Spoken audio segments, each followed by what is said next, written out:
তো মহাকারণিক তথাগত বুদ্ধ যখন এই ধরাধামে স্বধর্ম প্রচার করছিলেন, তখন দুজন ভিক্ষু হিমাবন্তে একসাথে তারা শিরবিনে রক্ষা করে চলতেন।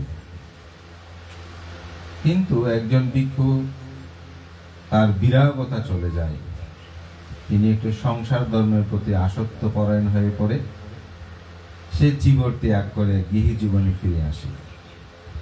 গৃহী জীবনে ফিরে এসে সংসার বন্ধনে আবদ্ধ হয়। আবদ্ধ হওয়ার পরে তার একটি সন্তানের পিতা হন তিনি। কিছুদিন পর তার খুব ইচ্ছে উৎপন্ন হলো যে আমার বন্ধুর সাথে তো আর দেখা হচ্ছে না, যেহেতু আমি সংসারে চলে এলাম, সে তো পর্বতমালায় এখনো ধ্যানে নিমগ্ন, তাকে একটু ফাং করে এনে সৈন দান করলে ভালো হয়। তখন সেই সেখানে গিয়ে ওই ভান থেকে ফাং করলেন, তার বন্ধু ভান থেকে, যে আমার পরিবারের পক্ষ থেকে আপনাকে ফাং করছি, আমি তো সংসার ধর্মে গেলাম, আমার এক সন্তানও জন্ম হয়েছে, আপনার একটু আশীর্বাদ কামনা ফাং করতে এসেছে। তো তিনি ফাং করার পরে গেলেন, ফাঁকে খাওয়া দাওয়া বা বিবিধ কর্ম সম্পাদন হলো।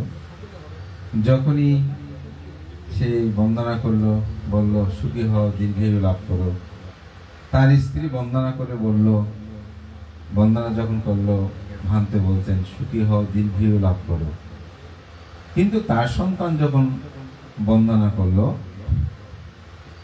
তখন দীর্ঘায়ু হও এই কথাটা বলে না। তো তিনি যেহেতু ভিক্ষু ছিলেন, তার ধর্ম বিনয় সম্পর্কে কিছু জানেন, তার মধ্যে সন্দেহ উৎপন্ন হলো। আমি বন্দনা করলাম, আমাকে দীর্ঘায়ু হও বলল, আমার স্ত্রীকেও দীর্ঘায়ু হও বলল, কিন্তু আমার সন্তানকে দীর্ঘায়ু হও এই কথাটা বললো না কেন? তখন বলছে, ভান্তি, আপনি আমাদের দুজনকে দীর্ঘায়ু হও কথা বললেন, কিন্তু আপনি আমার সন্তানকে কেন বললেন না? বলে আসলে তোমার সন্তান তো দীর্ঘায়ু লাভ হবে না, তার আয়ু কম, 7 দিবসের মধ্যে তার মৃত্যু হবে, সে কারণে আমি বলিনি যে তুমি দীর্ঘায়ু হও। স্বাভাবিক ভিক্ষু জীবনে ছিল, জীবন ত্যাগ করে সংসারী হলো, সেখানে সন্তান আবির্ভাব হলো। এখন সেই সন্তান যদি 7 দিন মরে যায়, তাহলে কেমন হয় মানুষের জীবনটা? সে বলতে, ভান্তে, এটা কিরকম প্রতিকার হতে পারে? আমার সন্তানের কিভাবে দীর্ঘায়ু লাভ করতে পারে, আমার সন্তান কিভাবে বাঁচতে পারে? সে অনেকটা বেকুল হয়ে গেল। তখন তিনি বললেন, আমি তো এর সমাধান দিতে পারবো না, তুমি বুদ্ধের কাছে যেতে পারো। তো বুদ্ধের কাছে গেলেন। বুদ্ধ 7 দিনের জন্য তিনি সূত্র পাঠটার জন্য ভিক্ষু পাঠালেন। 7 দিন পর্যন্ত ভিক্ষুর সঙ্গে গিয়ে সূত্র পাঠ করবেন, এবং শেষের দিন বুদ্ধ নিজে এসেছিলেন, এই জিনপঞ্জ গাথাটি আবৃত্তি করেছিলেন। এটি যখন শেষ হয়, সাধুজনী হয়, তো বুদ্ধ বলছেন যে তিনি দীর্ঘায়ু লাভ করুক, সুখী হোক, সে দীর্ঘায়ু লাভ করুক।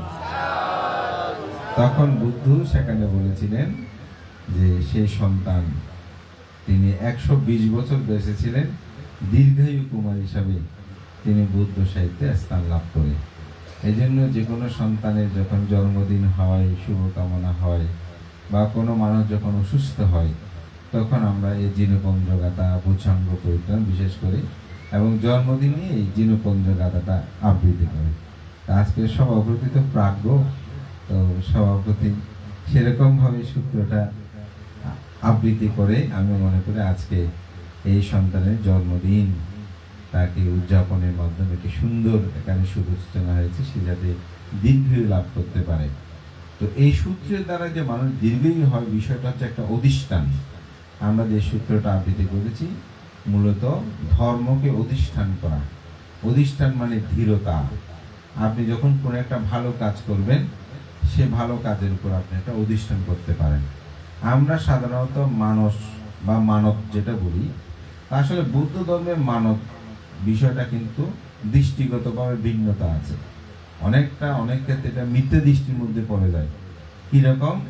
বুদ্ধ, আপনি যদি আমার চাকরিটা দিয়ে দেন বা হয়, তাহলে আপনাকে একটা বড় একটা হাজার বাতি প্রজ্বলিত করব, বড় করে সঙ্গদান করব, এই ধরনের করে বুদ্ধের সাথে একটা বিনিময় করে। এটা কিন্তু দৃষ্টিগতভাবে মিথ্যা দৃষ্টির পড়ে। আপনি এইভাবে করতে পারেন, ওই কাজটা হওয়ার আগে আপনি পুণ্যকর্ম সম্পাদন করে পুণ্যের কাছে প্রার্থনা করতে পারেন, এই পুণ্য প্রভাবে যেন আমার এই কাজটা হয়, তাহলে সেটা মিথ্যা দৃষ্টিতে পড়ে না।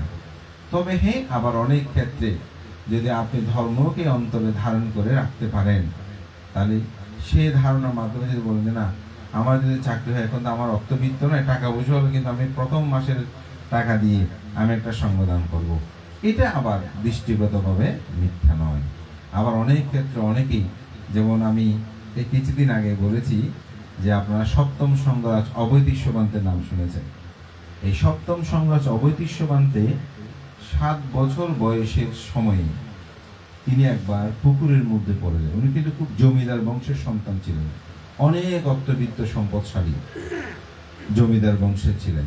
তো তিনি পুকুরে যখন পরে পরে পরে যায়, পুকুর থেকে যখন তোলা হয়, তখন সবাই বলছে সে বেঁচে নেই, তার প্রাণবায়ু নেই।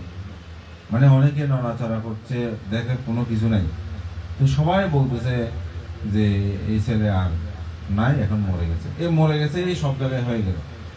কিন্তু ওনার মা বলে না, আমার ছেলে মরে নাই। উনি কি করতেছে, যে বুদ্ধের সামনে গিয়ে উনি বলতেছে, আমার ছেলে যদি বেঁচে থাকে, তাহলে আমার ছেলেকে আমি সমন্য ধর্মে দীক্ষা প্রদান করবো। এরকম করে এটাকে বলা হয় অধিষ্ঠান। যেরকম করে তিনি অধিষ্ঠান করেছেন, এটা আবার মিথ্যে দৃষ্টি নয়। তখন উনি সবাই এখানে তো মরে গেছে শব্দ হয়েছে, কিন্তু উনি আমার ছেলে যদি বেঁচে থাকে, তাহলে আমি এরকম করবো, আমার ছেলে মরতে পারে না। মায়ের একটা অসাধারণ ধারণা। দেখা গেল সত্যি কিছুক্ষণ পর সে মানুষ ওই বিভিন্ন কারণে কেউ মাথায় নিয়ে একটু যে ভুলে পানি বের করলে যেরকম করে, দেখা গেল হঠাৎ ছেলে জীবিত। তো তাকে 12 বছর বয়সে ভান থেকে, অর্থাৎ শ্রদ্ধেয় অবৈতিষ্যবান্তে, তখন ওনাকে 12 বছরের সমন্য ধর্মে দীক্ষা প্রদান করে। তিনি কিছুদিন মানে সমন্য ছিলেন, এরপরে তিনি আবার শিব ছেড়ে চলে এসেছেন, গৃহ জীবনে ফিরে আসেন। কিন্তু পরবর্তী সময়ে যখন আচার্য পূর্ণচার ধর্মধারী চন্দ্রমোহন মহস্তবী, যিনি দ্বিতীয় সংঘরাজ, তিনি যখন বাংলাদেশের বিভিন্ন প্রান্তে গিয়ে ধর্ম প্রচার করছিলেন, একটা জয়গান জোয়ার সৃষ্টি হয়েছে। যেমন সদ্য সাধারণ মহাকাল বনপ্রান্তে একটা জোয়ার হয়েছে না, যেখানে গেছে সেখানে মানুষজন একটি ঢল নেমেছে, ঠিক এরকম একটা ধর্ম বিপ্লব হয়েছিল তখন বলা যায়। এই আচার্য পূর্ণচার ধর্মধারী চন্দ্রমোহন মহস্তবের নেতৃত্বে, সদ্য তৃতীয় সংঘরাজ জ্ঞানালঙ্কার মহস্তবী, ওনাদের নেতৃত্বে, তার প্রথম সংঘরাজ তো তিনি বীজ রোপণ করে চলে গিয়েছেন। কিন্তু এই দুজন সাংঘিক ব্যক্তিত্ব কিন্তু দৃঢ়তার সাথে সমগ্র এই বাংলাদেশে সধর্মের একটি পুনঃজাগরণ ঘটায়। তাদের এসব দেখে আবার এই সপ্তম সংঘরাজ তিনি বলেন, আমি আবার শ্রমণ হব। তখন তার কাছে শ্রমণ হলেন, ভিক্ষু হলেন। তার নেতৃত্বে সুদীর্ঘকাল তিনি সাংঘিক জীবনে ছিলেন। সম্ভবত 73 কি 74 সালে তিনি প্রয়াণ হলে আমাদের অষ্টম সংঘরাজ, সে মহাপণ্ডিত সাহিত্যরত্ন শ্রীলঙ্কার মস্তবী, তিনি সংঘরাজ পদে বলিতে হন। এই জন্য বলছি, একটা অধিষ্ঠান আছে। আপনাদের জীবনে যে কোনো আপদ বিপদে পড়লে এটা দিলে ওইটা দেবো এরকম না করে আপনারা পুণ্যের কাছে প্রার্থনা করবেন, কারণ পুণ্যই হচ্ছে আমাদের সুখের একমাত্র উৎস। বুদ্ধজন বলেন, কুয়াংশ পুরিশ কায়রা কায়রা তেনা পুনম পুনম থামহি সন্দা কাইরাতা সুখ কুয়াসু সেই। পুণ্য হচ্ছে সুখের আমাদের একমাত্র উৎস। তাই পুণ্য কর্মটা বারবার করা উচিত। অনেক মানুষ আছে বলতে পারেন, জীবন অনেক দান করেছি। আসলে আপনি অনেক দান করেছেন, খুব ভালো, কিন্তু আরো দান করা উচিত। কারণ আরো আমরা কি চাই? সুখ চাই, আরো বেশি আমরা সমৃদ্ধ হতে চাই। যত জ্ঞানী হোক, আরো জ্ঞানী হতে চায় মানুষ, ঠিক সে না? আরো মানুষ জ্ঞানী হতে চায়। মানুষ এটা স্বাভাবিক স্পৃহা, ধর্ম, এগুলো মানুষ ভালো কাজ, সৎ কাজে এটি যেন আমরা পুনঃভাবে সম্পাদন করি। কারণ বুদ্ধ বলেন, পুণ্যই হচ্ছে আমাদের সুখের একমাত্র উৎস। তাই পুণ্য কর্মটা সম্পাদনের জন্য আমরা সবসময় নিজেদেরকে সচেতন থাকি। বুদ্ধ অঙ্গুত্তনিকেই দুটি বলের কথা বলেছেন। দুটি বল বলতে কি বুদ্ধ বলছেন, একটি হচ্ছে পাটিসাংখানু বল, একটা হচ্ছে ভাবনা বল। দুটি বল আছে। তো পাটিসাংখানু ভাবনা বল মানে বিবেচনা বল বলছে, আর একটা হচ্ছে ভাবনা বল। কিরকম? কিছু কিছু মানুষ আছে জগতে, যে আমি যদি পাপ কর্ম করি কায়ের দ্বারা, আমি যদি বাক্য দ্বারা পাপ কথা বলি, আমি যদি পাপ চিন্তা করি, তাহলে ইহ জীবনে আমি দুঃখ পাবো, পরবর্তী জীবনেও আমি জন্ম জন্মান্তরে দুঃখ পাবো। এইরূপ চিন্তা করে কিছু কিছু মানুষ পাপ কর্ম থেকে দূরে থাকে।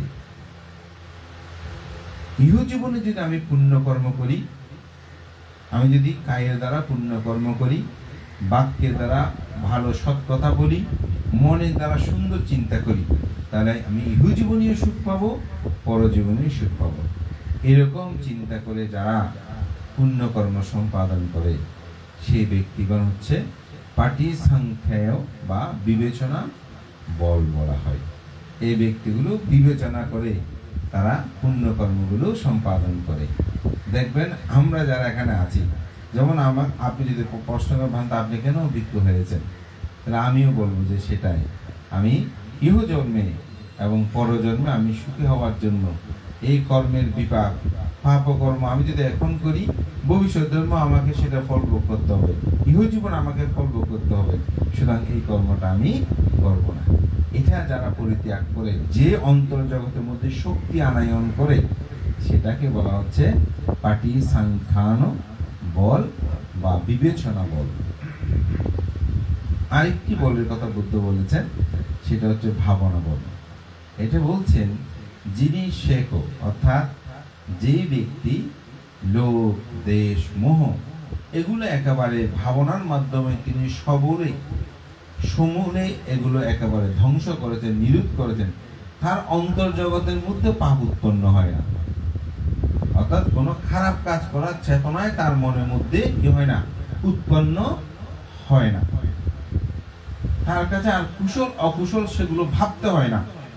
এই কর্মটা করলে আমার ভবিষ্যতে দুঃখ পাবো, এই কর্মটা করলে আমি ভবিষ্যতে সুখ পাবো, এরকম চিন্তা না করেই যিনি তার জীবনকে অতিবাহিত করে, সেখানে পাপেরও কোনো বিষয় নাই, পুণ্যেরও কোনো বিষয় নাই, তিনি স্বাভাবিকভাবে তার জীবনটাকে অতিবাহিত করে, যার মধ্যে কোনো লোভ, দেশ, মোহ নাই, সেটাকে বলা হচ্ছে ভাবনা বল বা ভাবনা শক্তি।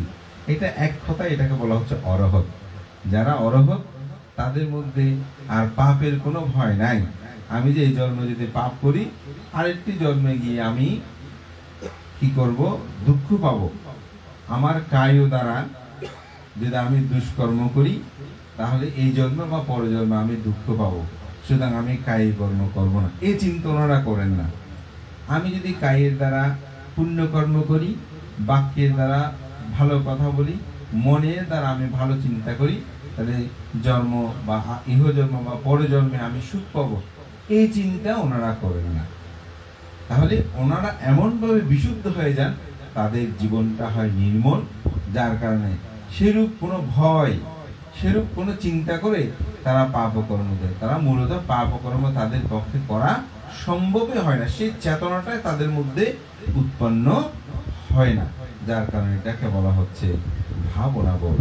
তবে কোনো মানুষ যদি পাটিসাংখ্যান বা বিবেচনা বল যদি না থাকে, তাহলে তিনি ভাবনা বল তার মধ্যে উৎপন্ন হবে না। কারণ এটার মাধ্যমে তিনি যখন শেখ হয়, তিনি যখন পরিপক্কতা লাভ করে, তিনি যখন অরহত হয়, তখনই তার মধ্যে আর এই চেতনাগুলো উৎপন্ন হয় না। এই জন্যই আপনি যখন একজন অরহতকে সামনে যাবেন, তিনি আপনি যা দান করবেন সেগুলোর প্রতি কোনো আসক্তি নেই, আপনি দান না করলেও কোনো আসক্তি নেই। আমি একটা উদাহরণ বলি। একজন ভান্তে ওনার কাছে গেছেন, তো দেখা করবেন, তো মা বলে গিয়ে নিয়েছে যে উনি কিন্তু অরহত। তো মাকে জিজ্ঞাসা করছে, মা অরহত মানে তো আমি এরকম এরকম করেছি, অরহতের নাকি কোনো লোক নাই, দেশ নাই, মোহ নাই, এরকম। মা বলছে হ্যাঁ। তো খুব শ্রদ্ধা করে গিয়েছে, তো কিন্তু ভান্তের দেখা ওনারা পায়নি, মানে পৌঁছতে পৌঁছতে একটু দেরি হলো। তো দেখা করার জন্য খুব মানে সে বেকুল হলো। এখন উনি ওখান থেকে বের হবেন যে 4টা বাজে, তাহলে এদিকে এই যে 12টার পর থেকে 4টা পর্যন্ত অবস্থান, শুধু যাতে কেউ ঢুকতে ওখানে দিচ্ছে না। ঘন্টা 2-1 পর হবে একজন খুব মানে পরিচিত নামি দামি একটু অর্থবিত্তশালী মানুষ গেল। এখন উনি যাওয়ার পর সাথে দরজা খুলে দিল বা খবর দিল, ভান্তের কাছে খবর পাঠালো, এবং খবর পাওয়ার পরে ভান্তে বোধ অনুমতি দিয়েছেন, ওনাকে ঢুকাচ্ছেন। এখন এই ছেলেটা বলছে, মা চলো চলে যাবো। আমাদের মা বলছে কেন? বলছে না চলো, আমি এখানে থাকবো না। এখন মার সাথে ছেলের সাথে মানে অনেকটা বাজাবাজি হয়ে গেল। তো মা বলছে না আর বেশি করে সময় নেই, ঘন্টা 2-1 হতো। আমি এরকম অর্হত আমি আর দেখতেও চাই না। এখন মহোদয় তুই এগুলো কি বলতেছিস? এখন অনেক মা তো স্বাভাবিক, উনি ওনার শ্রদ্ধা বুক দিয়ে আছেন। এখন অনেকক্ষণ বলছে কেন দেখবে না?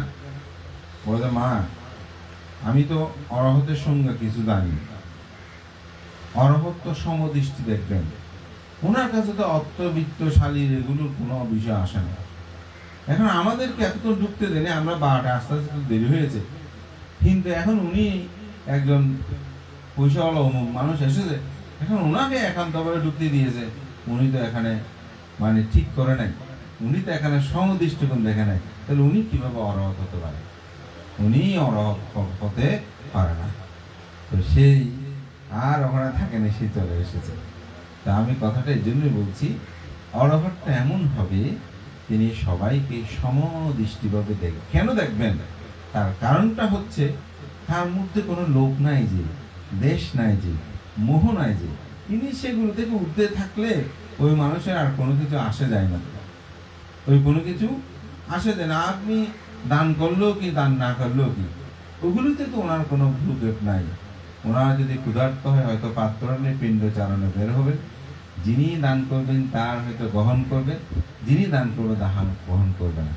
এই কারণেই তো তিনি বিশুদ্ধ, এই কারণেই তো তার সমদৃষ্টিকোণ সম্পূর্ণতা তার মধ্যে বিদ্যমান থাকবে। এই জন্য এটাকে বলছে ভাবনা বল, অর্থাৎ ওনার মানসিকভাবে এমন যে আমি কাউকে খুশি করব, কাউকে আমি অখুশি করব, এই চেতনাটা ওনার অন্তর্জগতের মধ্যেই উৎপন্ন হবে না। আমার আর আপনার মধ্যে হতে পারে, যেটা স্বাভাবিক, যেহেতু আমাদের অন্তর্জগতে লোভ দেশ মোহটা রয়েছে, কিন্তু ওনাদের মধ্যে সেটা কখনো হবে না।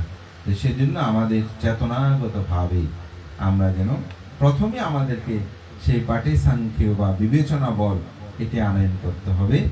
এরপরে এটার মাধ্যমে যখন আমি আর্যাষ্টাঙ্গিক মার্গ পথে আপনার জীবনকে অতিবাহিত করবেন, তখন আপনি অবশ্যই সেই ভাবনা বল শক্তিটা আপনি লাভ করবেন। তো মহাকারণিক তথাগত বুদ্ধ সেজন্য বলেছেন পুণ্যই আমাদের সুখের একমাত্র উৎস।